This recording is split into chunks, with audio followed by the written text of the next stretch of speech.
అందరికీ నమస్కారం. Secrets of the soul ఛానల్కి స్వాగతం. దీపా కేర్ 2 సిరీస్లో ఉన్నాం. సెషన్ స్టార్ట్ చేసుకోబోయే ముందు ఆ బాబా యొక్క దివ్యమైన ఎనర్జీతో అనుసంధానమవుదాం.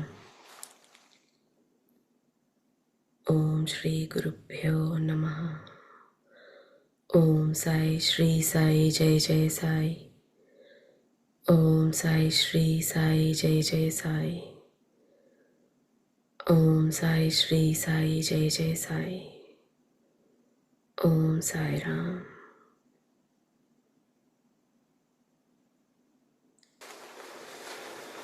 మనము గత ఎపిసోడ్లో ఒక కోరిక లేదా ఒక ఎక్స్పెక్టేషన్ మళ్ళీ ఇంకో జన్మ తీసుకోవడానికి ఎలా కారణమైందో చూసాం. మనము చనిపోయే ముందు ఏది తలుచుకుంటే, ఏది కోరుకుంటే అదే మళ్ళీ జన్మలో పొందుతాము అనేసి చెప్తూ ఉంటారు. అందుకే భగవంతుడిని తలుచుకోవాలి, ఆ రకంగా మనము భగవంతుడి దగ్గరికి చేరుకుంటాము అని. కానీ చనిపోయే ముందే కాదు, మనము బ్రతికి ఉన్నప్పుడు కూడా ఒక తీవ్రమైన కోరిక, ఒక డెస్పరేట్గా ఏదైనా ఒక కోరిక మనలో ఉన్నప్పుడు మనం ఇది కావాలి లేదా ఈ కోరిక నాకు తీరలేదు అని చాలా మదన పడిపోతూ ఉంటాం. కొన్ని విషయాల్లో ఏదో ఒక రీజన్, మనకి కోరికలు అనేవి ఎన్నో ఉంటాయి. ఒక పెద్ద భవంతిలో నివసించాలనో, పెద్ద కారు కొనాలనో ఈ జన్మలో కొనలేకపోవచ్చు, కానీ దాని మీద మిగిలిన ఒక తీవ్రమైన ఆ కోరిక మనము మళ్ళీ ఇంకో జన్మ తీసుకునేలా చేస్తుంది. అంటే అది మన ఆత్మ తలాల్లోకి వెళ్ళిపోయి దాన్ని మనం అలాగే తీసుకుని వెళ్తాం. మన పూర్వజన్మ సంస్కారాలు, వాసనలే కాదు, మన కోరికలు ఇవన్నీ కూడా, ఎక్స్పెక్టేషన్స్ ఇవన్నీ కూడా మనము ఇంకో జన్మ తీసుకోవటానికి కారణమవుతాయి అన్నమాట. అలాగా జన్మ తీసుకున్నప్పుడు, మళ్ళీ ఇంకో జన్మ తీసుకోవాల్సి వచ్చినప్పుడు మళ్ళీ మనం ఎన్నో తప్పులు చేస్తాము, మళ్ళీ కర్మ పెంచుకుంటూ ఉంటాం. ఇలాంటివన్నీ వాటి నుంచి తప్పించుకోవాలంటే ఆలోచన కానీ, ఏ మాట కానీ, ఏ పని కానీ ఎంత కేర్ఫుల్గా చేయాలో చూడండి, ఎంత అవేర్నెస్ ఉండాలి మనలో. సో ఇవన్నీ బాబా మనకు చిన్న చిన్న విషయాలే చక్కగా అర్థమయ్యేలా చెప్తున్నారు. మనం ఒక్కొక్క దాన్ని పట్టుకుంటూ ముందుకు వెళ్దాం. అంతేకాదు, మన ఆత్మీయులు కానీ, ప్రియమైన వాళ్ళు కానీ ఎవరైనా బాధలో, దుఃఖంలో ఉన్నప్పుడు మనము ఆ భగవంతుణ్ణి ఎలా ప్రార్థించుకోవాలి, వాళ్ళని మళ్ళీ ఇబ్బందుల్లోకి నెట్టేసేలాగా ఉండకూడదు మన ప్రార్థన. వాళ్ళు బ్రతికినా హాయిగా ఉండేలా ఉండాలి. అంటే వాళ్ళకి ఏది అవసరమో, ఏది ముఖ్యమో, వాళ్ళ ఆత్మ ఉన్నతికి ఏది ఉపయోగపడుతుందో మనం ఒకరి కోసం ఏ విధంగా ప్రార్థిస్తే వాళ్లకు, మనకు, అందరికీ మంచి జరుగుతుంది అనేది కూడా బాబా చెప్పారు. సో ఇవన్నీ మనము గుర్తుంచుకోవాలి. మళ్ళీ మళ్ళీ ఇవన్నీ వింటూ ఉంటే కానీ బాబా ఏం చెప్పారు అనేది మనకు అర్థం కాదనమాట. మనకు ఒక్కసారే బుర్రలోకి వెళ్ళవు ఏవి. మనం మళ్ళీ మళ్ళీ మళ్ళీ మళ్ళీ వింటూ ఉంటేనే కొంచెమన్నా మారే అవకాశం ఉంది.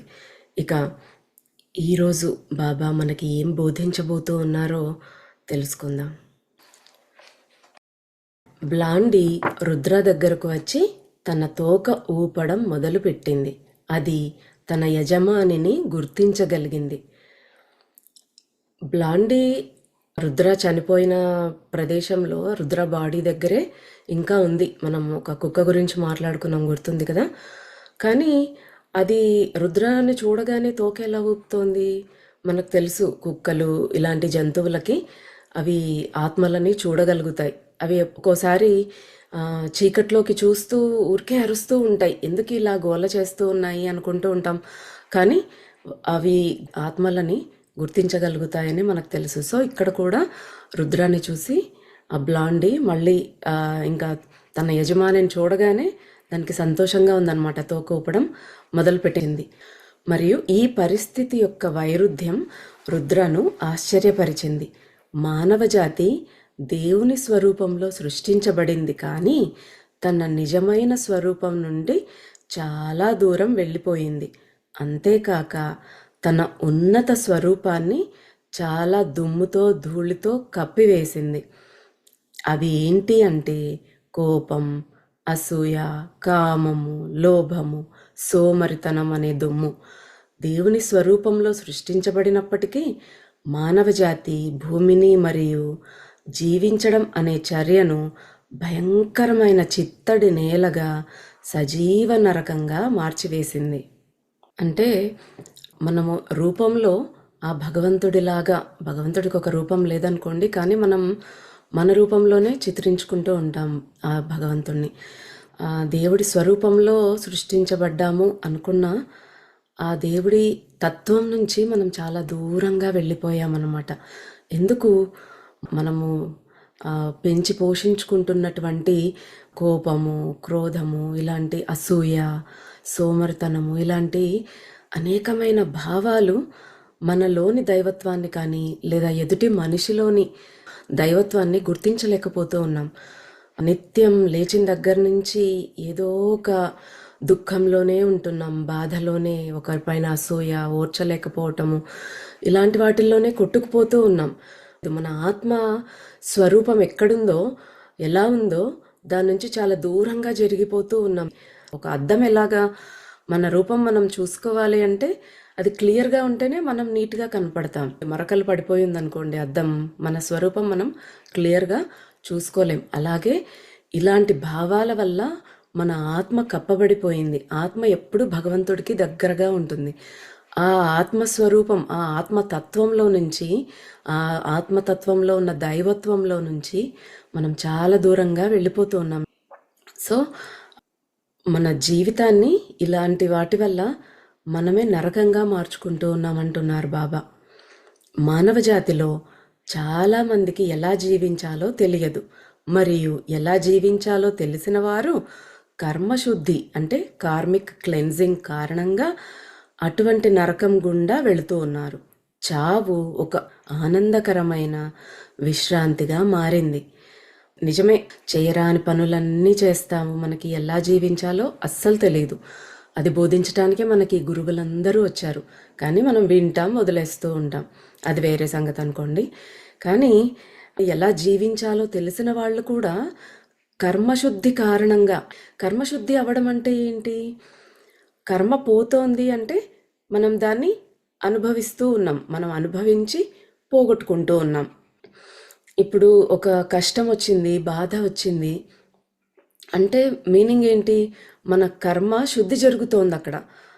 మనకు ఈ వీటి గురించి జ్ఞానం ఉన్నా కూడా, ఎలా జీవించాలో తెలిసినా కూడా, ఈ కర్మశుద్ధి జరుగుతూ ఉన్నప్పుడు వచ్చే కష్టాల కారణంగా మనము ఒక నరకాన్నే చూస్తున్నాం. అమ్మాయి ఇంకా ఈ కష్టాలు భరించలేము, చావే మేలు అని చావులోనే ప్రశాంతతని వెతుక్కొని ఎంతోమంది ఆత్మహత్యలు కూడా చేసుకుంటూ ఉన్నారు, ఈ కష్టాలు భరించలేము అని.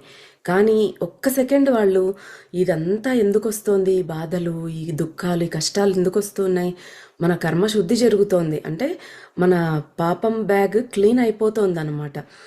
సుఖం అనుభవిస్తున్నామంటే పుణ్యకర్మ ఖర్చు అయిపోతుంది, కష్టం అనుభవిస్తున్నామంటే పాపకర్మ ఖర్చు అయిపోతుంది. అది ఆలోచించకుండా ఈ కష్టాలు తట్టుకోలేమని కుయ్యో మొర్రో అంటూ ఎప్పుడూ బాధపడుతూ ఉంటాం. అందుకే చావు దొరికినప్పుడు అమ్మా ఈ దుఃఖం నుంచి ఇంకా విముక్తిరా బాబు అనుకుంటూ ఉంటాం అన్నమాట. అలాంటి పరిస్థితిలో ఉన్నాం మనము అనేసి చెప్తున్నారు బాబా. కానీ జంతువులు తమ సహజ స్వభావాన్ని నిలబెట్టుకున్నాయి. అందువల్ల ప్రకృతి యొక్క పనితీరుతో, అంటే భౌతిక మరియు అతీంద్రియ రెండింటితో చాలా ఎక్కువగా ముడిపడి మరియు సామరస్యంతో ఉన్నాయి. అంటే in tune with the nature అన్నమాట. మనము ప్రకృతిని రకరకాలుగా పాడు చేయటం బాగా నేర్చుకున్నాం, కానీ జంతువులు మాత్రం ఎప్పుడూ ప్రకృతిలో అనుసంధానమై ప్రకృతితో పాటే వెళ్తూ ఉంటాయి. ఏ కంప్లైంట్ చేయవు. మనము కాస్త ఎండొచ్చినా కంప్లైంట్ చేస్తాము, ఏ చిన్నదానికి కంప్లైంట్ చేస్తూ ఉంటాం, నేచర్కి అగెయిన్స్ట్గా వెళ్తూ ఉంటాం. నిజంగా ప్రశాంత మనస్సుతో, అంటే ప్రశాంతమైన ఆత్మతో లేదా ప్రశాంతమైన వాతావరణంలో మనము విషయాలను చూసినప్పుడు, అంటే కామ్ ఆరాతో చూసినప్పుడు చాలా చర్యలు మరియు కోరికల వ్యర్థత అర్థమవుతుంది. ఇప్పుడు ప్రశాంతంగా ఉన్న సరస్సులో దాని లోపల భాగాన్ని చూడగలుగుతాం, కానీ అదే అలలతో కదలాడే సరస్సు లోపల భాగం మనకు కనిపించదు. మనస్సు కూడా అంతే అన్నమాట. చంచలం అయిపోయినప్పుడు సత్యాన్ని దర్శించలేము. మనం ఒక్క సెకండ్ కాస్త కామ్ డౌన్ అయ్యి ఆలోచిస్తే మనం ఎందుకు ఇలా చేస్తున్నాం, ఎందుకు ఇలా ఉంటున్నాం, ఎందుకు ఇలా ఆలోచిస్తున్నాము అనేది మనకే అర్థమవుతుందన్నమాట. శంకరాచార్యులు కూడా చెప్తారు చూడండి, సత్సంగత్వే నిస్సంగత్వం, నిస్సంగత్వే నిర్మోహత్వం, నిర్మోహత్వే నిశ్చలతత్వం, నిశ్చలతత్వే జీవన్ ముక్తి అని. మోహమంతా తొలగిపోయి మన మనస్సు నిశ్చలతని పొందినప్పుడు మనకి ముక్తి కలుగుతుంది. అదే మోక్షం అంటే. మోహం అనేది క్షయించడమే మోక్షము అని చెప్తారు కదా. బేటా, ప్రతి వ్యక్తి యొక్క నిజమైన ఉద్దేశ్యము దేవుడికి దగ్గరగా వెళ్ళి ఆత్మ సాక్షాత్కారం పొందడం. అంతే కదా. మనం జన్మ తీసుకున్న పర్పస్ ఏంటి, మన ఫైనల్ గోల్ ఏంటి? మనము భగవంతుడిలో కలిసిపోవడం. భగవంతుడి నుంచి వచ్చాం, ఆ భగవంతుడిలోకే వెళ్ళిపోవాలన్నమాట. జీవితానికి మీ ఉత్తమమైన ప్రయత్నం చేస్తూ సకారాత్మక సమర్పణ అంటే పాజిటివ్ సరెండరెన్స్ అన్నమాట స్థితిలో ఉండటం ద్వారా పరమాత్మతో ఐక్యం కావడం మరియు మీతో మీరు సామరస్యంగా ఉండటం అంటే మన మైండ్, బాడీ, స్పిరిట్ అలైన్ అయి ఉండటం అన్నమాట. మనం ఏం ఆలోచిస్తున్నాము, ఏం మాట్లాడుతున్నామో, ఏమి చేస్తున్నామో అంటే త్రికరణ శుద్ధిని సాధించగలుగుతాం. ఎప్పుడు? సకారాత్మక సమర్పణ భావం అంటే మనము ఆ భగవంతుడికి సంపూర్ణ శరణాగతి, సరెండరెన్స్లో ఉన్నప్పుడు. అంటే అప్పుడు మనము నేను అనే అహంకారము, ఆ భావాలు ఏవి ఉండవు మనలో. అంతా భగవంతుడే. ప్రతి దాంట్లోనూ భగవంతుని చూడడం అలవాటు అవుతుంది. ఆ స్థితిలో ఎలా ఉంటామంటే మన మనస్సు ఆత్మలో లయం అయిపోతుంది అన్నమాట. సో మనస్సు, ఆత్మ, శరీరము అన్నీ కూడా అలైన్మెంట్, సమాంతరమైన స్థితిలో ఉన్నప్పుడే మనం ఏది ఆలోచిస్తున్నామో అదే మాట్లాడతాం. అంతేకాని ఒక వ్యక్తి దగ్గరికి వెళ్ళి మొహం మీద పొగుడుతూ వెనకేమో తిట్టేస్తూ ఉండడం ఉండదన్నమాట. మనం ఏది ఆలోచిస్తున్నామో అదే మన మాటగా, మన చర్యగా బయటకు వస్తుందన్నమాట. అదే నిజమైన జీవన విధానం నాయన. ఈ మార్గంలో ఒకరు తన కర్మ ద్వారా వెళ్ళాలి మరియు తన కర్మపత్రంలో అంటే కర్మ బ్యాలెన్స్ షీట్ అన్నమాట. ఆ కర్మపత్రంలో ప్రతికూల కర్మను అంటే నెగిటివ్ కర్మను జోడించకుండా పాజిటివ్ కర్మను పెంచుకుంటూ ఉండటానికి ప్రయత్నించాలి. మనకు చెప్పాం కదా, తక్కడ ఒక సైడు పాపకర్మ, ఒక సైడు పుణ్యకర్మ. మనం ఏది పెంచుకోవాలి? పాజిటివ్ కర్మని పెంచుకోవాలన్నమాట. ఒకసారి నువ్వు నాకు రుచిలేని టీ మరియు కొన్ని ఫ్యాన్సీ శాండ్విచ్ అందించావు. అది కరక్కాయలా రుచించింది, కానీ నువ్వు నాకు ఎంతో ప్రేమతో వడ్డించావు కాబట్టి అది నేను తిన్న అత్యంత రుచికరమైన భోజనాలలో ఒకటిగా నిలిచిపోయింది. బాబా చక్కగా ఎంత బోధ చేస్తున్నారు చూడండి. మీరు రకరకాల ఫ్యాన్సీ ప్రసాదాలు రకరకాలు వడ్డించిన అవసరం లేదు. మీరు కొంచెం పెట్టినా కూడా ప్రేమతో పెడితే చాలు, నాకు దాన్ని నేను స్వీకరిస్తాను అన్నాడు. భగవద్గీతలో ఆ భగవానుడు ఏమన్నాడు? ఫలం, పత్రం, పుష్పం, తోయం. ఏదైనా మనం ఏదేదో ఇంత చేసి పెట్టక్కర్లే. ఒక పత్రమైనా, పుష్పమైనా, ఒక ఫలం, నీళ్లు, చివరికి జస్ట్ నీళ్ళైనా సరే ఆ భగవంతుడికి సమర్పణా భావంతో ఇచ్చినప్పుడు నీ ప్రేమనే చూస్తాడు భగవంతుడు. ఆ ప్రేమకి లొంగిపోతాడు ఎప్పుడైనా కూడా భగవంతుడు. అయినా ప్రేమకి లొంగని వాళ్ళు ఎవరండి? ఆ భగవంతుడే కాదు. మనం ప్రేమతో మాట్లాడుతూ ప్రేమగా ఉన్నప్పుడు అందరితోనూ ప్రతి ఒక్కరూ కూడా ఫ్లాట్ అయిపోతారు. అంతే కదా. ఆ భగవంతుడైనా అంతే. ఆయనకు కావాల్సింది మన ప్రేమ. టీ గురించి చాలాసార్లు బాబా జోక్ చేస్తూనే ఉంటారు, చెత్తగా చేస్తాడని. ఒకసారి శాండ్విచ్ ఇస్తే కూడా అది కరెక్ట్గా ఎలా ఉందట, కానీ ఆయన ఆ ప్రేమతో ఇచ్చినందుకు ఆ ప్రేమకు లొంగిపోయి తీసుకున్నారు బాబా. అది బాబాకు ఇష్టమైన భోజనాలలో ఒకటిగా నిలిచిపోయింది. అంటే అంత ప్రేమతో వడ్డించాడనమాట. అప్పుడు నువ్వు నన్ను అడిగావు, ప్రతికూల కర్మ భారాన్ని తగ్గించుకుని సకారాత్మక కర్మను అంటే పాజిటివ్ కర్మను పెంచుకోవటానికి అత్యంత ప్రభావవంతమైన, ఖచ్చితమైన మరియు త్వరితమైన మార్గాలు ఏమిటి అని. అప్పుడు రుద్ర అంటున్నాడు, అవును అవును, ఆ రోజు నాకు బాగా గుర్తుంది. మీరు ఋషిలా తల ఊపి నేను బ్లాండీని తల నిమురుతున్నట్టుగా మీరు నా తలని నిమిరి అంటే మన కుక్కని ఎలాగైతే తల నిమురుతామో అలాగ బాబా కూడా రుద్రాకి తల నిమిరి ఆ తర్వాత రోజుల తరబడి కనిపించకుండా పోయారు. అప్పుడు బాబా అంటున్నారు, నేను నా కుమారుడిని ఎప్పుడూ విడిచిపెట్టను, నా పిల్లలే నాకు దూరంగా సంచరిస్తారు. చూడండి, బాబా అష్యూరెన్స్ ఇస్తూ ఉన్నారు, నేను విడిచిపెట్టను నా పిల్లలని, నా నుంచి మీరే దూరంగా వెళ్తూ ఉంటారు. మీరే ఏ పని చేస్తూ ఉన్నా ఆ భగవంతుణ్ణి ధ్యానించట్లేదు, భగవంతుణ్ణి తలుచుకోవట్లేదు. ఆ భగవంతుడు ఎక్కడో ఉన్నాళ్లే అని మనం చేసే తప్పులన్నీ, చేయకూడని పనులన్నీ చేసేస్తూ ఉంటామన్నమాట. కానీ భగవంతుడు మన దగ్గరే ఉన్నాడు, ఆయన చూస్తూ ఉన్నాడు. ప్రతి పని ఆయనను తలుచుకుని చేస్తే అది ఒక వంట అయినా సరే ఏదైనా అమృతం అయిపోతుంది. ఆ భగవంతుడి నామము ధ్యానం అలాంటిది అనమాట. కానీ మనం ఎక్కడ బాబాని, ఎక్కడ ఆ భగవంతుడిని తలుచుకుంటూ ఉన్నాం? ఎప్పుడు ఏవో వ్యాపకాలు, ఏవో పనులు. పైగా మనం చేసే తప్పులన్నీ చేసి, నాకెందుకు భగవంతుడు ఇలాంటి శిక్ష విధిస్తున్నాడు, నన్నే ఎందుకు ఇలా చేస్తున్నాడు, నాకే ఎందుకు ఈ కష్టాలు, అది ఎందుకు, ఇది ఎందుకు అనేసి మనం క్వశ్చన్ చేస్తూ ఉంటాం. మనమే ద్వేషము అవన్నీ పెట్టుకుని ఆ భగవంతుడికి దూరం అయిపోతూ ఉన్నాం. వారు ఎప్పుడూ మనతోనే ఉంటారు, సందేశం ఇస్తూ ఉంటారు. కానీ దాన్ని అందుకునే స్థితిలో మనం ఉండాలి. కానీ మనం విరుద్ధ భావాలతో ఉండటం వల్ల ఆ భగవంతుడు మనకి ఇస్తున్న సందేశాన్ని కూడా మనము గుర్తించలేకపోతున్నాం, తెలుసుకోలేకపోతున్నాం, వినలేకపోతున్నాం అన్నమాట. నా పిల్లలే దూరంగా ఉంటారన్నారు కదా బాబా అంటే, రుద్ర అంటున్నాడు, దాని అర్థం ఏమిటి బాబా? సూర్యుడు అదృశ్యమయ్యాడని రాత్రి పడదు బాబా అంటున్నారనమాట. భూగోళంలోని ఆ భాగం సూర్యునికి తన వీపు చూపించినందువల్ల రాత్రి అవుతుంది. సూర్యుడు ఎప్పుడూ స్థిరంగా మెరిసే కాంతితో ప్రకాశిస్తూ ఉంటాడు. భూమి సూర్యునికి తన వీపు చూపించాలని నిర్ణయించుకుంది. అందుకే ఆ ప్రాంతంలో చీకటి అనుభవం అవుతుంది. అదేవిధంగా గురువులు ఎప్పుడూ ఉంటారు, ఎల్లప్పుడూ. వారితో పాటు దేవదూతలు అంటే ఏంజల్స్ మరియు స్పిరిట్ గైడ్స్ కూడా ఉంటారు. ప్రతి వ్యక్తికి సహాయపడడానికి సిద్ధంగా ఉంటారు. కానీ భూమిలాగానే వ్యక్తులు వారికి వీపు చూపిస్తారు. అప్పుడే సమస్యలు మొదలవుతాయి.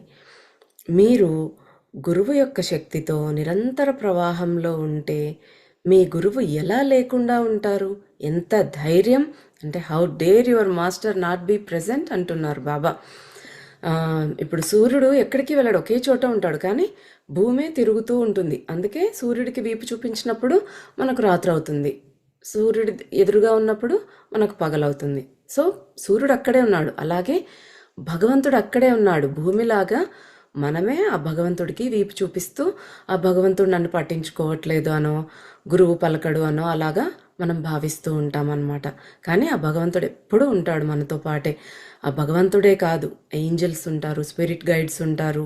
వాళ్ళు ఎప్పుడూ మనకు సహాయపడడానికి సిద్ధంగా ఉంటారంటున్నారు బాబా.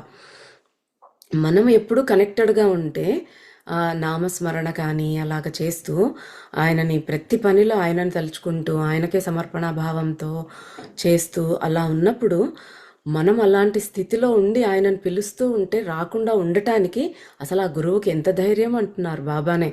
ఖచ్చితంగా మేము వచ్చి తీరాల్సిందే. గురువు మీతో ఉండాలి, ఆయన సాన్నిధ్యం తప్పనిసరి. అగ్ని మరియు వెచ్చదనం లాంటిది. అంటే ఆ సంబంధము అగ్ని మరియు వెచ్చదనం, ఆ రెండింటినీ విడదీయలేం. అగ్నితోనే వెచ్చదనం ఉంటుంది. ఆ రెండు విడివిడిగా కనపడుతున్నా ఆ రెండు ఒకటే. అలాగే మనతో గురువు కూడా అన్నమాట.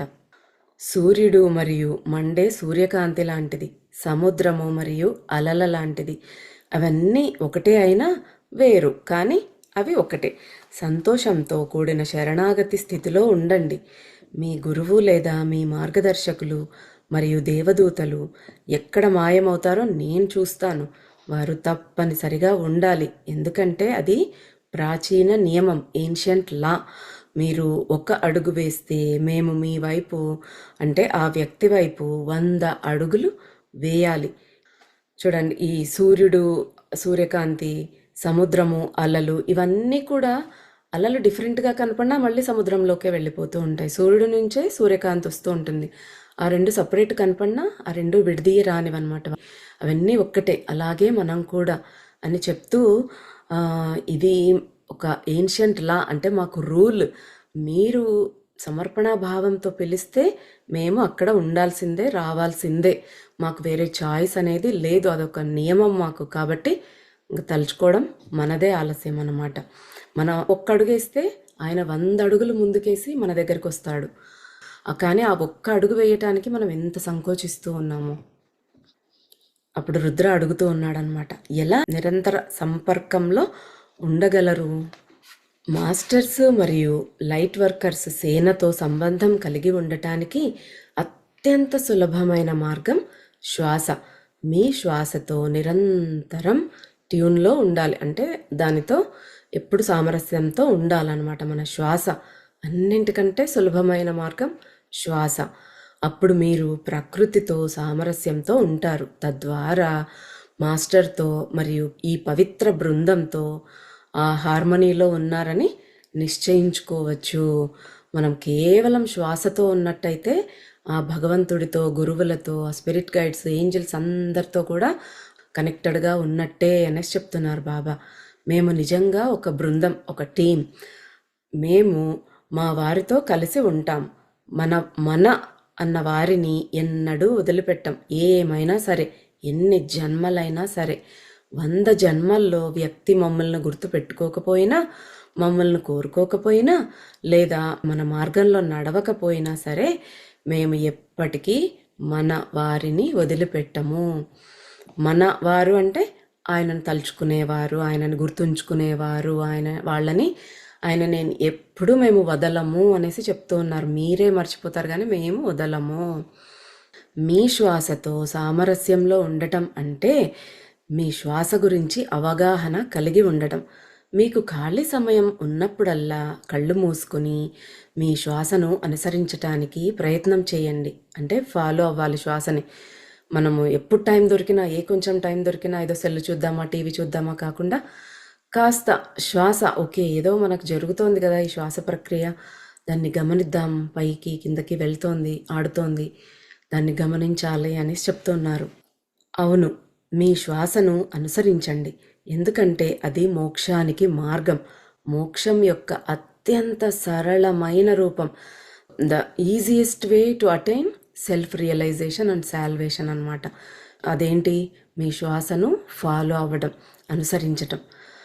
బాబా ఇక్కడ శ్వాస గురించి చెప్తూ మనకు ఒక సరళమైన ధ్యాన పద్ధతిని ఇచ్చారు. నేను ఫస్ట్ దాన్ని ఒకసారి చదువుకుంటూ వెళ్ళి లైట్గా ఎక్స్ప్లెయిన్ చేసి చివరిలో ఒక 15 మినిట్స్ ధ్యానం చేయిస్తాను.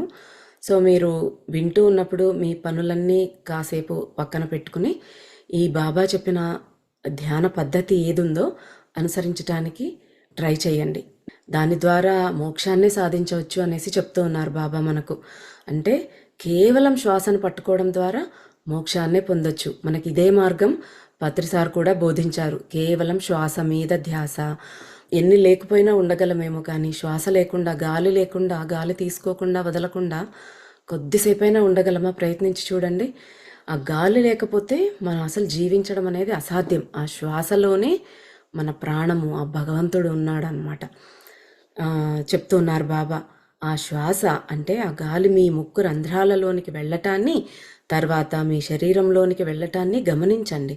ప్రారంభంలో అది మీ శరీరంలో కొద్దిగా మాత్రమే ప్రయాణించడం మీరు గ్రహిస్తారు. అది మీ 3వ కన్ను మరియు నుదుటి వైపు వెళుతుంది, మరియు కొద్దిగా గొంతులోకి వెళ్ళి మళ్ళీ బయటకు వస్తుంది. కానీ మీరు మీ లోపల మరియు బయటకు వెళ్ళే మీ శ్వాసను గమనిస్తూ ఉంటే నెమ్మదిగా మీ శ్వాస లోతుగా మరియు నెమ్మదిగా మారుతుంది, మరియు ఆ శ్వాస మరింత సమంగా ఉంటుంది. గాలి ప్రాణశక్తి మీ గ్రహాన్ని మరింత సన్నిహితంగా అన్వేషిస్తుంది మరియు పరిశోధిస్తుంది. మనం ఫస్ట్ గాలి తీసుకుంటూ ఉన్నప్పుడు, ధ్యానంలో కూర్చొని శ్వాసను గమనిస్తూ ఉన్నప్పుడు మనకి కొంచెం దూరమే వెళ్తుంది అది. ఫుల్గా మనం ఆల్ ద వే నాభిలో నుంచి మూడో కన్ను దాకా అలా తీసుకోవడం మనం గమనించాం. కాస్త గొంతులోనే వెళ్ళిపోతుంది, కొంచెం మాత్రం ఇక్కడ దాకా వెళ్తుంది. కానీ మనం అలాగే శ్వాస మీద ధ్యాస పెట్టి ఆ శ్వాసనే గమనించడం మొదలు పెట్టినప్పుడు ఆ శ్వాస స్లో అయిపోతుంది, నెమ్మదైపోయి లోతుగా డీప్గా తయారవుతుంది. మనం ఎక్కువ శ్వాసలు తీసుకోమన్నమాట. మనం కోపంగా ఉన్నప్పుడు గమనించండి, ఎన్ని శ్వాసలు తీసుకుంటామో. మన ఆయుష్ అంతా కూడా శ్వాసల లెక్కనే. ఇన్ని శ్వాసలు నువ్వు జీవించాలి భూమి మీద అనేసి మనం ఇన్ని శ్వాసలు తీసుకుని వస్తాం.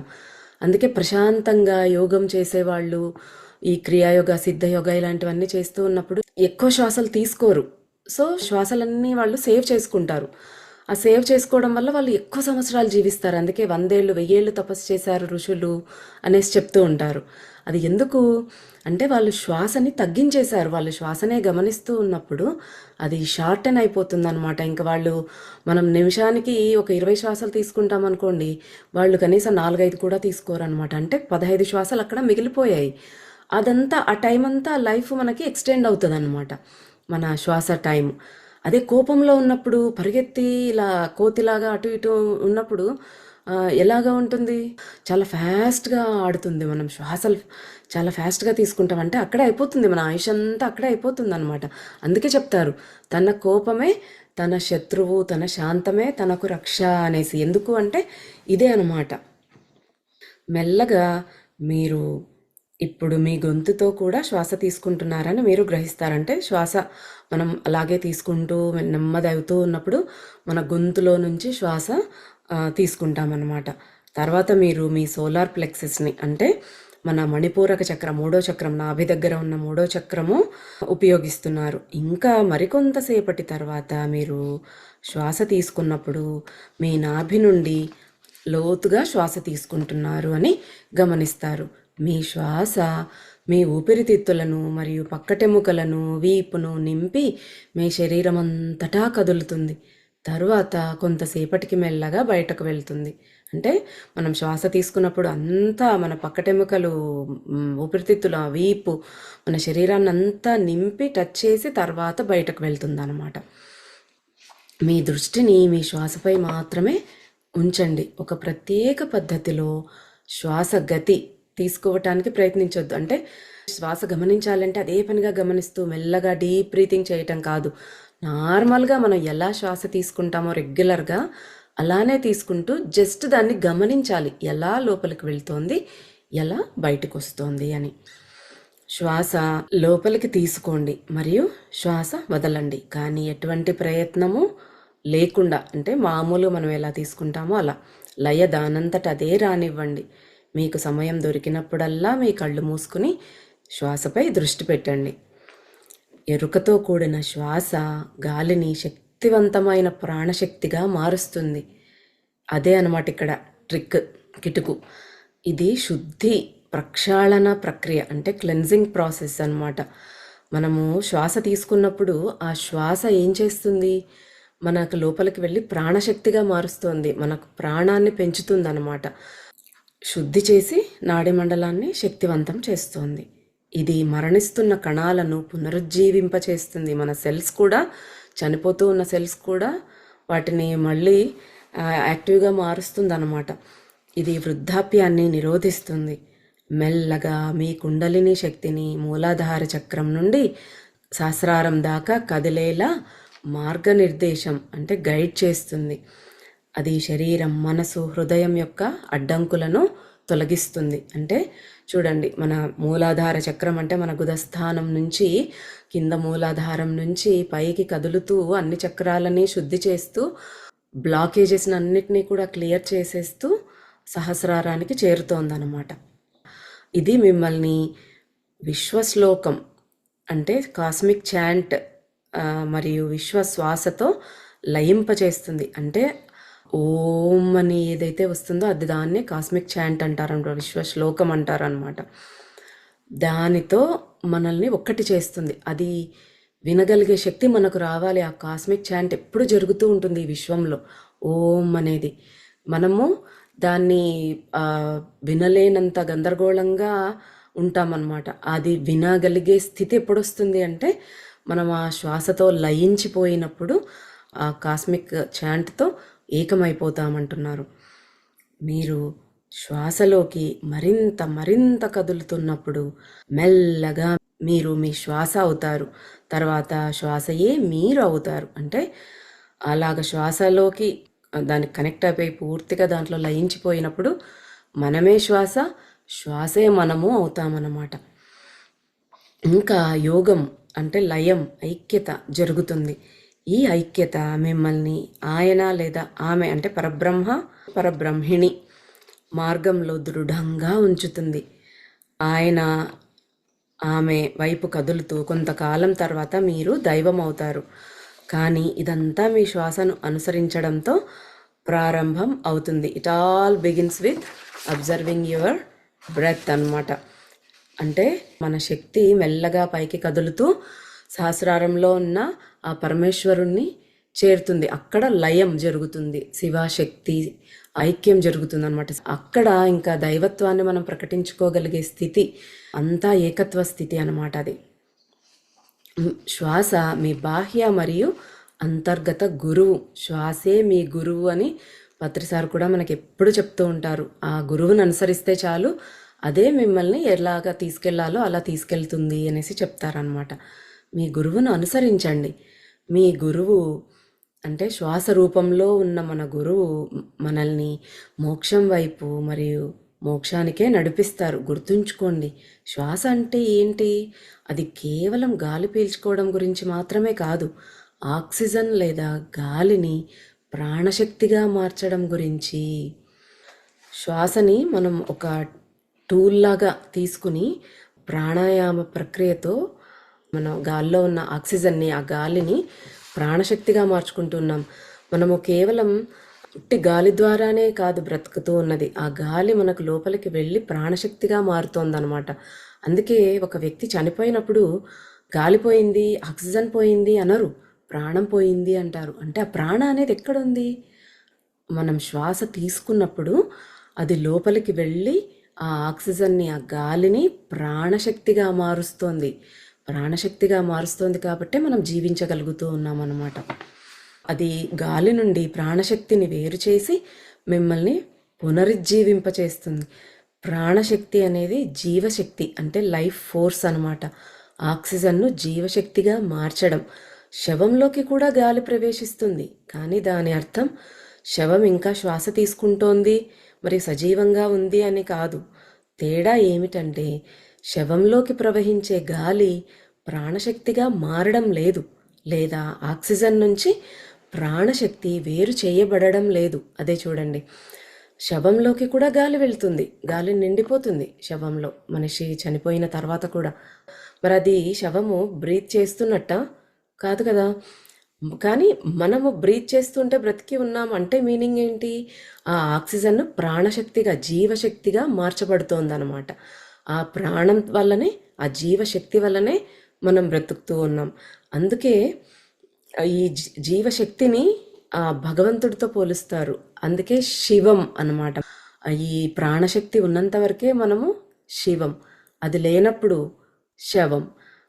అందుకే అంటున్నారు, శవంలో ప్రాణశక్తిగా మారటం లేదు గాలి, కానీ మనలో ప్రాణశక్తిగా మారుతోంది. అంటే శివం మంగళకరం అన్నమాట.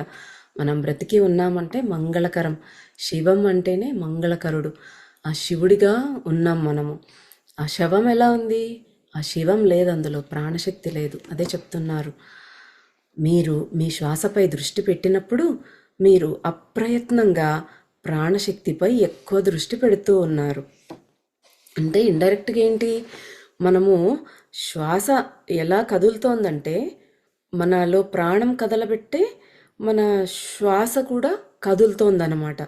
అంటే శ్వాస మీద దృష్టి పెడుతున్నామంటే ఇండైరెక్ట్గా ప్రాణశక్తినే గమనిస్తున్నారు మీరు, గాలిని కాదు. శ్వాసను గమనించడం ధ్యానంలో అంటే అని చెప్తూ ఉన్నారు. జ్వాల దేవుడైతే ప్రాణం స్ఫులింగం అంటే నిప్పు కణిక.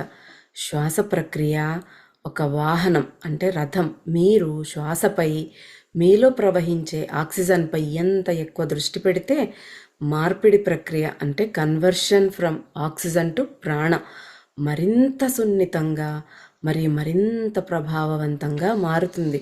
ఇప్పుడు దీపం నుంచి నిప్పు కణికలు వస్తూ ఉంటాయి ఒక దీపంలో నుంచి. అంటే ఆ దీపం దేవుడు అనుకోండి, ఆ నిప్పు కణిక మన ప్రాణం అన్నమాట. అంటే మనలో ఉండే ఆత్మ దేవుడు. అంటే ఆ దీపంలో నుంచి వచ్చే నిప్పు కణికలేది మన ప్రాణం. అదే పైకి కిందికి కదులుతూ ఉన్నదన్నమాట. ఆ రెండు విడదీయలేనివి. అంటే ఈ ఉచ్ఛ్వాస నిశ్వాస అనే ఈ శ్వాస ప్రక్రియ అనేది మన ఆత్మలో ఉన్న ఆ దేవుడిని చేరుకోవటానికి మనం ఉపయోగించే వాహనం, రథం అంటున్నారు. అంటే ఈ శ్వాసక్రియ అనే రథం ద్వారా దాన్ని ఎక్కి, ఆ వాహనం ఎక్కి మనము జ్వాల ఆ దేవుడిని చేరుకోవాలి. అంటే ఆ ప్రాణశక్తిని ఉపయోగించి, ఈ శ్వాస ప్రక్రియను ఉపయోగించి మనం ఆ భగవంతుణ్ణి అంటే ఆత్మలోనికి వెళుతూ ఉన్నామన్నమాట. అలాగా మనం ఎంత ఎక్కువ దృష్టి పెడితే అంత కన్వర్షన్ అంత ఫాస్ట్గా జరిగిపోతుంది అనమాట. అంటే గాలి ఈ ఆక్సిజన్ ప్రాణశక్తిగా కన్వర్షన్ అయిపోతుంది కదా, ఆ ప్రక్రియ అంత ఫాస్ట్గా అంత ఎఫెక్టివ్గా ఉంటుందని చెప్తూ ఉన్నారు. మరియు స్వయం చాలకంగా అంటే ఆటోమేటిక్గా లోపల ఉన్న పద్మం వికసించడం ప్రారంభిస్తుంది. లోపల ఉన్న పద్మం అంటే ఏంటి? మన సహస్రార పద్మం. ఆ సహస్రార పద్మం వికసించుకోవాలి అంటే మన సర్పం మూలాధార దగ్గర చుట్టుకొని ఉన్న కుండలిని శక్తి మెల్లగా చుట్టూ విప్పుకొని తిరిగి తన ఇంటికి, తన స్వస్థలానికి కదలడం ప్రారంభిస్తుంది. అక్కడే యూనియన్ ఆఫ్ శివ అండ్ శక్తి, ఐక్యత జరుగుతుంది. ఇందాక మనం అదే చెప్పుకున్నాం, కింద చుట్టుకుని ఉన్న ఆ శక్తి, మూలాధారంలో ఉన్న శక్తి మెల్లగా ఈ శ్వాస ప్రక్రియ ద్వారా పైకి కదలడం ప్రారంభించి సహస్రదళ పద్మంలో ఉన్న శివుణ్ణి చేరినప్పుడు శివశక్తి సంయోగం అనేది జరుగుతుందన్నమాట. మన శ్వాసను గమనించడం అంటే కేవలం అలా కూర్చొని ఉండటం కాదు, ఆ నెమ్మదిగా ఆ శ్వాస గమనించుతూ ఉన్నప్పుడు జరిగే స్థితులు అనమాట ఇవన్నీ. అప్పుడు మనం అనుభవించే స్థితులు అనమాట. అంత దూరంలోకి వెళ్ళాలి ఈ ఋషులు. వీళ్ళంతా ఎందుకు అంతంతసేపు వాళ్ళు ధ్యానాలు తపస్సులు చేస్తూ ఉంటారు అంటే ఆ ప్రక్రియ అంత జరగడానికి అంత టైం పడుతుంది. జరిగిన తర్వాత ఆ శివశక్తి సంయోగం జరిగి ఆ సహస్రార స్థితికి భగవంతుణ్ణి అనుభూతి చెందే స్థితి అని చెప్పుకున్నాం మనం. ఆ స్థితిలో అది ఒక అడిక్టివ్ అనమాట. ఇంకా బయటికి రాలేము. ఆ పరమాత్ముడి నుంచి విడిపడి మళ్ళీ రావాలంటే చాలా పెయిన్ఫుల్గా ఉంటుంది మనకి. ఇంకా రాలేమన్నమాట. ఆ స్థితిని పొందిన తర్వాత ఇంకా ఎవరికీ ఇష్టం ఉండదు రావటం. సో ఋషులు అందుకే ఎప్పుడు వాళ్ళ తపస్సులో ఉంటారు. అందుకే వాళ్ళకి అంత జ్ఞానం వచ్చేస్తుంది. అన్నీ ఆ తపస్సులోనే మనకు అన్నీ వచ్చేస్తాయి అన్నమాట. అందుకే యోగులకు వివిధ రకాల శ్వాస పద్ధతులు ఉన్నాయి. లెక్కలేనన్ని శ్వాస పద్ధతులు. కొన్నిసార్లు చాలా నెమ్మదిగా, కొన్నిసార్లు చాలా వేగంగా, కొన్నిసార్లు ఒక నాసికారంధ్రం ద్వారా, మరికొన్నిసార్లు మరొక దాని ద్వారా, 2 నాసికారంధ్రాల ద్వారా లేదా నోటి ద్వారా మాత్రమే. ఇలాగా వివిధ రకాల ఉచ్ఛ్వాసలు కఠినంగా, మృదువుగా, వేగంగా, నెమ్మదిగా నాభి నుండి లేదా సోలార్ ప్లెక్సస్ మణిపూరక చక్రం నుంచి లేదా గొంతు నుంచి. ఎందుకు ఇన్ని రకాల శ్వాస ప్రక్రియలు, ఇన్ని రకాలు ఎందుకున్నాయి? ఇవన్నీ కూడా ఒక్కొక్కరు ఒక్కొక్క పద్ధతి ఫాలో అవుతారు. ఒక్కొక్క యోగం, ఒక్కొక్కరు ప్రాణాయామం, యోగా, ఇవన్నీ కూడా ఈ శ్వాస పద్ధతులు మనం చూస్తూ ఉంటాము. అనులోమ విలోమ అని ఒక సైడ్ ముక్కులో నుంచి గాలి పీల్చడం, నోటి ద్వారా 2 ముక్కు రంధ్రాల ద్వారా, ఇన్ని రకాలు ఉన్నాయి. ఇవన్నీ ఎందుకు అంటే చెప్తున్నారు బాబా, సింపుల్. ప్రతి శ్వాస వ్యాయామానికి దాని సొంత ప్రయోజనం మరియు ఉద్దేశం, దాని ప్రభావం ఉంటుంది. అంటే each one has its own importance. కేవలం శరీరం మాత్రమే కాదు, వివిధ శరీరాలపై భౌతిక, సూక్ష్మ, ఆధ్యాత్మిక, కారణ శరీరాలు మరియు నిస్సందేహంగా కుండలినిపై ఇలా ఇంకా ఎన్నో మరెన్నో. ఇదంతా ఒక సాధారణ శ్వాస నుంచే ప్రారంభమవుతుంది. ఇవన్నీ ఎందుకున్నాయి? మన బాడీ కోసమే కాదు, మన ఆరోగ్యం కోసము. ఈ శ్వాస పద్ధతులు కొన్ని లంగ్స్ పనితీరును మంచిగా మెరుగు చేస్తాయి, కొన్ని ఆ పరమాత్మ స్థితికే తీసుకుని వెళ్తాయి. అది ఒక్కొక్క స్టేజ్ మనం దాటుకుంటూ వెళ్తామన్నమాట. ఈ ప్రాణాయామ ఇవన్నీ కూడా ఏ శ్వాసక్రియ, ఏ ప్రక్రియ తీసుకున్నా కూడా శ్వాసతోనే ఉంటుంది. ఈవెన్ మనము పూజ చేస్తూ ఉన్నప్పుడు కూడా సంకల్పం చెప్తూ ఉన్నప్పుడు మనం ప్రాణాయామం అనేది మనకు ఒక మంత్రం ఉంటుంది. చేయమని చెప్తారు, ఇట్లా ముక్కుపై వేలు ఉంచుకుని శ్వాస గమనించమని. అది మనం ఒక తంతులా చేస్తున్నాం, కానీ అక్కడ మనం ప్రాణాయామం నిజంగా చేయటం లేదనమాట. అన్నింటిలోనూ ప్రాణాయామము అనేది ఇన్వాల్వ్ అయ్యి ఉందన్నమాట. శ్వాసయే జీవశక్తి, జీవశక్తియే దేవుడు.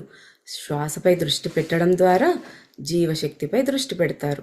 అంటే మనం శ్వాస పైన దృష్టి పెడితే జీవశక్తి మీద పెట్టినట్టే. అంటే ఆ శ్వాస మీద నుంచి ఆ భగవంతుడి మీదకి వెళ్ళిపోతుంది. ఒకరు ఆహారం మరియు నీరు లేకుండా రోజుల తరబడి జీవించవచ్చు, కానీ శ్వాస లేకుండా గడిపే ఒక్క నిమిషం ఒక అనంతంలా అనిపిస్తుంది. శ్వాస లేకుండా ఎంతసేపు ఉండగలుగుతారు? మీ శరీరానికి గాలి అవసరం అని అర్థం చేసుకోండి. మీ ఆత్మకు దేవుడు అవసరం. మన శరీరానికి గాలి అవసరం, కానీ మన ఆత్మకి ఎవరు అవసరం? దేవుడు అవసరం. మన ఈ శ్వాస మీద కాన్సన్ట్రేట్ చేసినప్పుడు ఆ ఆత్మ ఆ దేవుడికి కనెక్ట్ అయిపోతుంది అన్నమాట. శ్వాసపై దృష్టి పెట్టడం ద్వారా మీరు ఆటోమేటిక్గా దేవుడిపై దృష్టి పెడతారు. ఇది నిజంగా సరళమైనది, చాలా సింపుల్ టెక్నిక్. ఏమీ మీరు కష్టపడక్కర్లేరు, చెయ్యండిరా బాబు అని బాబా మనల్ని అడుక్కొని చెప్తున్నట్టుగా ఉంది. ఎందుకు మీరు ఇంత చెప్తున్నా వినట్లేదు? ఇంత సింపుల్ టెక్నిక్, మీరు అది స్పెషల్గా ఏం చెయ్యట్లేదు. తీసుకుంటూ ఉన్న శ్వాసను జస్ట్ అబ్జర్వ్ చేయండి, అదే మిమ్మల్ని నడిపిస్తుంది అనేసి మనకు చెప్తూ ఉన్నారు బాబా. రుద్ర అంటున్నాడు, అందుకే నేను పొగ తాగేవాడిని బాబా, ఎప్పుడు శ్వాసపై దృష్టి పెట్టేవాడిని. రుద్ర ఎక్కడ జోక్ చేయాలో ఆయనకు తెలీదు. బాబా నవ్వారు, తలూపారు.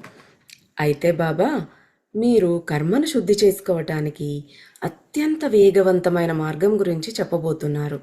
ఒకటి చెడు కర్మను తొలగించుకోవడం, మరియు ఇంకొకటి సకారాత్మక కర్మను పెంచుకోవడం. అంటే ఒకటి చెడు కర్మ ఎలా తొలగించుకోవాలి, 2 పాజిటివ్ కర్మను ఎలా పెంచుకోవాలి, ఇవి చెప్తానన్నారు కదా అనేసి అంటున్నారు. సో వీటి గురించి బాబా అవి ఎలా చేయాలో రుద్రకి చెప్పేది మనం వచ్చే వారం తెలుసుకుందాం.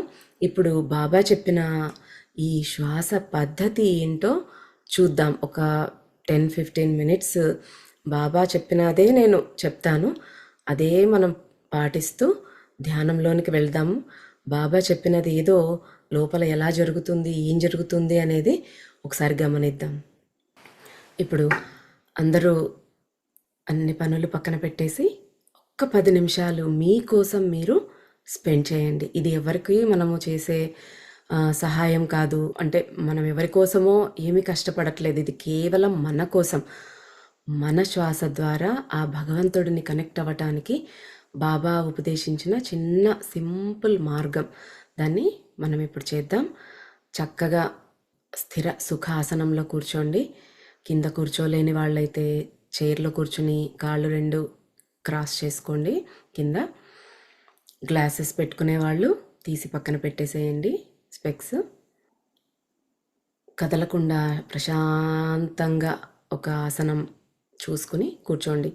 స్ట్రైట్గా కూర్చోగలిగితే కూర్చోండి, కూర్చోలేము బ్యాక్ స్ట్రైట్ పెట్టి అన్నవాళ్ళు ఒక పిల్లో సపోర్ట్ పెట్టుకుని స్ట్రైట్గా కూర్చోటానికి ట్రై చేయండి.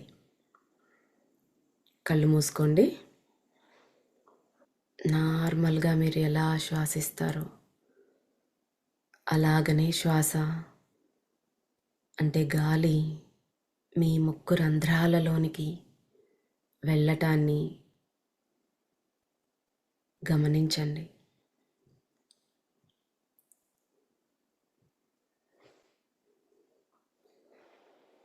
ఈ శ్వాస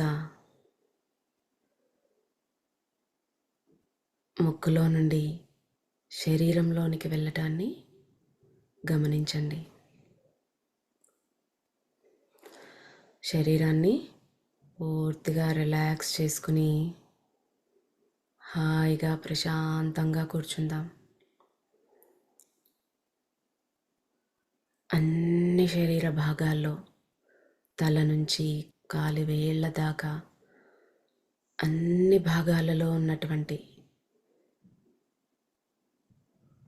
ఆ టెన్షన్ని, అంటే ఒక బిగింపు అన్నీ వదిలేసి లూజ్గా రిలాక్స్ చేసి హాయిగా కూర్చుందాం.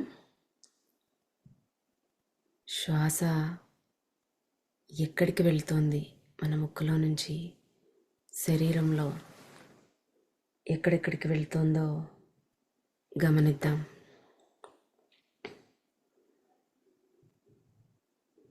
ఎక్కడి దాకా వెళ్తోంది?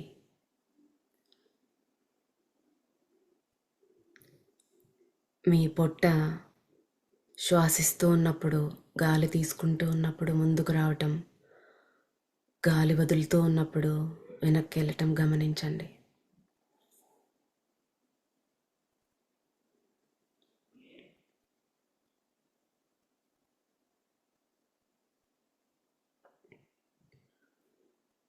శ్వాస గొంతు దాకే వెళ్తోందా, ఊపిరితిత్తుల దాకా వెళ్తోందా గమనించండి.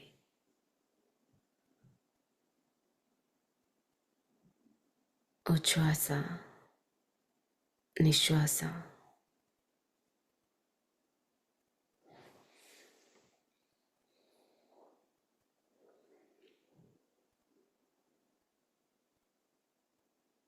శ్వాస లోపలికి వెళ్తోంది, బయటకు వస్తుంది. మెల్లగా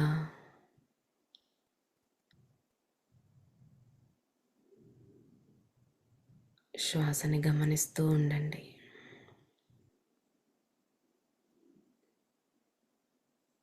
ఏ ఆలోచనలు వద్దు. ఆలోచనలు వస్తుంటే రానివ్వండి, కానీ వాటి వెంట మనం వెళ్ళొద్దు. కేవలం శ్వాసనే పట్టుకోవాలి.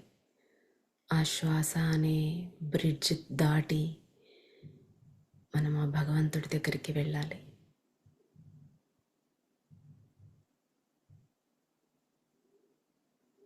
మెల్లగా మణిపూరక చక్రం దాకా, అంటే మన నాభి స్థానం దాకా వెళ్తూ ఉన్నట్టుగా గమనించండి.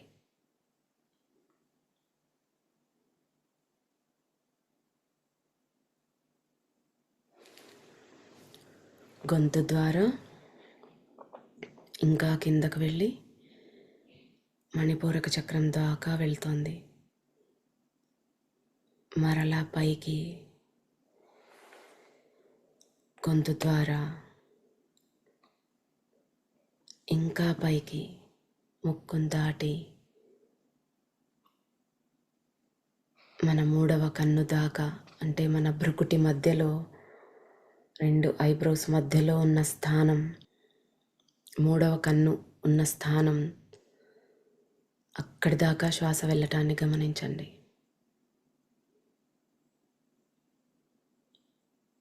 ముక్కు నుండి పైకి వెళ్ళే అదెంత చాలా మ్యాటర్ అవుతుంది. ఆ మూడవ కన్ను దాకా వెళ్ళే శ్వాస.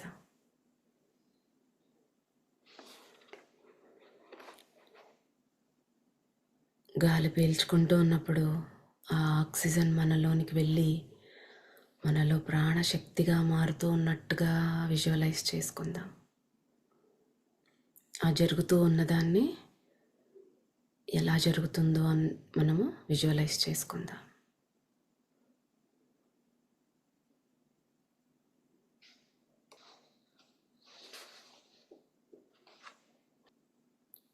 మన శ్వాస మృదువుగా, నెమ్మదిగా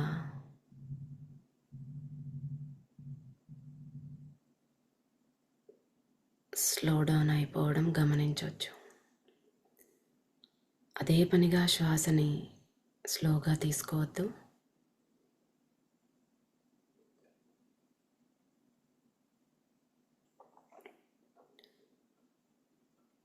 న్యాచురల్గా, జెంటిల్గా మనకు జరిగే శ్వాసని గమనిద్దాం.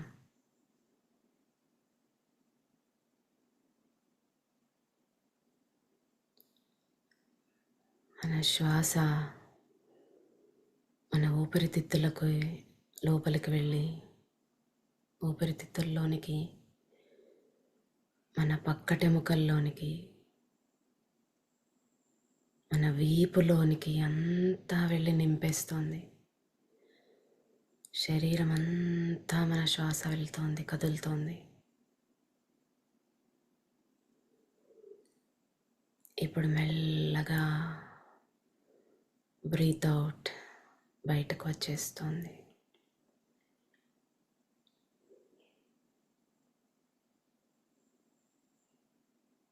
ఉచ్ఛ్వాస, నిశ్వాస.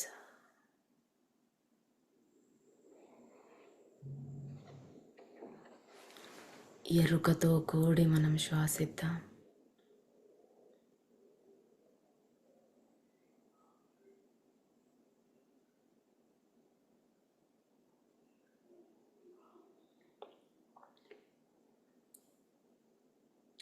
మన శ్వాస శక్తివంతమైన ప్రాణశక్తిగా మారిపోతుంది. మన నాభి దాటి మూలాధారంలోనికి ఆ శ్వాస వెళ్ళి అక్కడి నుంచి పైకి కదులుతూ మన సుషుమ్నా మార్గం ద్వారా, వెన్నెముక ద్వారా పైకి కదులుతూ అన్ని చక్రాలలో ఉన్నటువంటి బ్లాక్స్ని క్లియర్ చేసుకుంటూ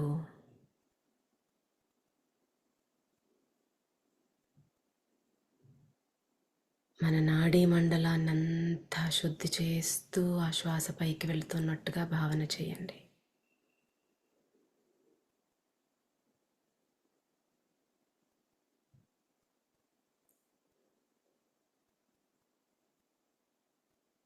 పూర్తిగా క్లెన్జింగ్ చేసేస్తుంది ఆ శ్వాస మనల్ని.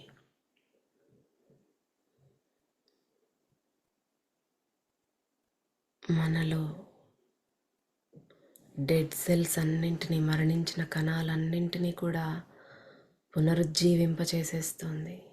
అన్ని కణాలు యాక్టివ్గా తయారవుతున్నాయి.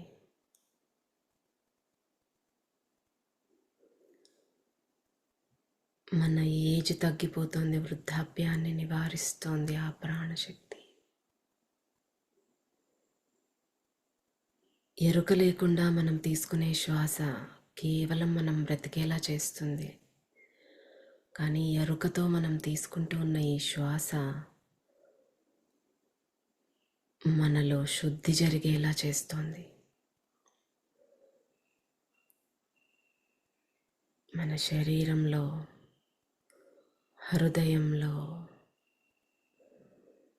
అన్ని చోట్ల నాడీ మండలం అంతా ఉన్నటువంటి బ్లాక్స్ని క్లియర్ చేసుకుంటూ, ప్రాణశక్తిగా మార్చుకుంటూ శ్వాస బయటకు వస్తుంది.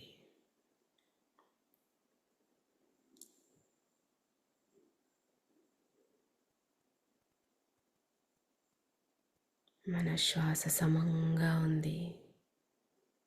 మరీ ఎక్కువ, మరీ తక్కువ కాకుండా సమమైన స్థితిలో అద్భుతంగా మన శ్వాసక్రియ జరుగుతోంది.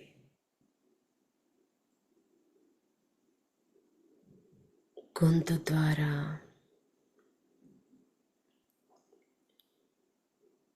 ఆ శ్వాస పైకి కిందకి కదులుతోంది.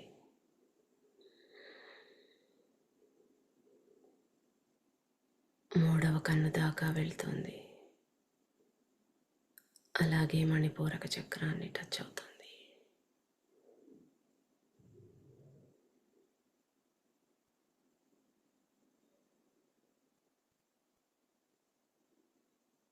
ఎంతో విశ్వశక్తి మన సహస్రారం ద్వారా మనలోనికి ఎల్లప్పుడూ ప్రవహిస్తూనే ఉంటుంది. ధ్యాన స్థితిలో ఉన్నవారు ఆ యొక్క శక్తిని అనుభూతి చెందగలరు. ఆ శక్తి, ఆ ప్రాణశక్తి, జీవశక్తి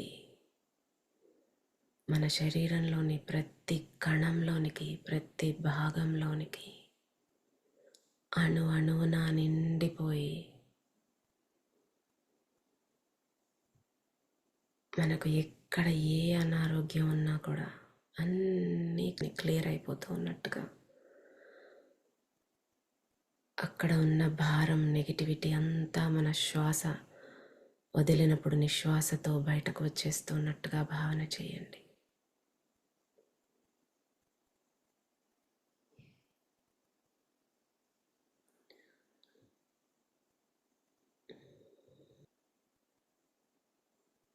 ఇప్పుడు మీరే శ్వాసగా మారిపోతూ ఉన్నారు. శ్వాసే మీరుగా మారిపోతుంది.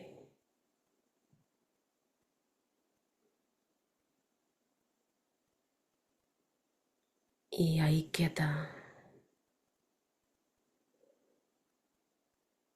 ఆ పరమాత్మ వైపు కదులుతూ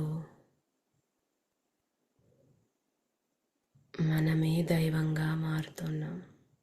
అంటే ఆ దైవత్వ లక్షణాలని ప్రకటించుకోగలుగుతూ ఉన్నాం. ఆత్మలో లయమైపోతూ ఉన్నాం.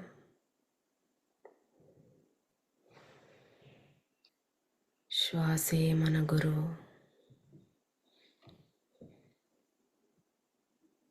దానిని అనుసరించండి. మనకింతటి అద్భుతమైన ధ్యాన మార్గాన్ని ఉపదేశించిన బాబాకు, ఆ తండ్రికి మనస్ఫూర్తిగా కృతజ్ఞతలు తెలుపుకుందాం. ఇప్పుడు మెల్లగా మీ కాలి వేళ్ళు కదిలిస్తూ, ఇప్పుడు మెల్లగా మీ 2 అరచేతులను కళ్ళ మీద ఉంచి నెమ్మదిగా కళ్ళు ఓపెన్ చేస్తూ మీ అరచేతుల్లోకి చూసుకోండి.